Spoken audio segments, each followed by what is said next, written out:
Les tops du Tour de France 2025. Et on commence avec la Red Bull Bora. Alors oui, beaucoup de personnes ne vont pas être d'accord avec moi, mais je trouve que Lipovic et Roglic ont été fabuleux. Pour Lipovic, c'est la confirmation. Après une saison de 2024 où il a crevé l'écran, se retrouver avec le maillot blanc et sur le podium en l'absence de Remco, c'est la suite logique des choses. Et pour Roglic, certes il est passé de 5e à 8e au général, mais bon sang, quel panache!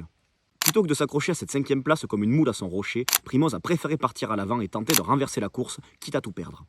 Du vrai vélo, du romantisme pur et dur, une tentative désespérée. Je suis désolé, mais il faut féliciter ceux qui osent. Ensuite, Oscar Onley.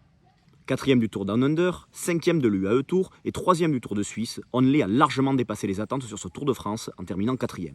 Maintenant, reste à espérer que la pique-nique pourra le conserver et que l'on n'assiste pas à une énième fuite de ses talents. Passons à notre chouchou Kevin Vauquelin. Jamais je ne l'aurais vu jouer le classement général, surtout avec Arkea, je vous avais expliqué pourquoi dans une vidéo. Le Normand nous a régalé en première semaine, puis s'est accroché comme un beau diable durant les étapes de haute montagne. Franchement, chapeau l'artiste. Idem pour Ben Illy.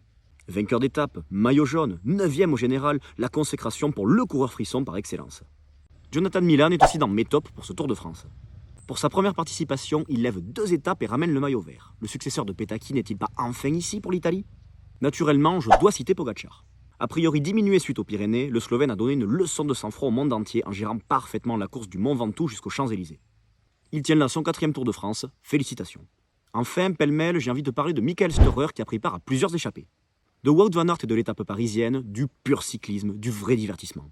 De Jordan Jegat et de la consécration du team Total Energy. De Valentin Paré-Peintre et du jour de gloire français au Mont Ventoux. De Van Der Poel qui s'amuse enfin sur le Tour de France et qui nous a régalé en première semaine. Ou encore de Timen Arensman et de ses échappées victorieuses qui m'ont rappelé le cyclisme des années 2010. Et vous alors, quels sont vos tops pour ce Tour de France 2025? N'hésitez pas à me le dire en commentaire.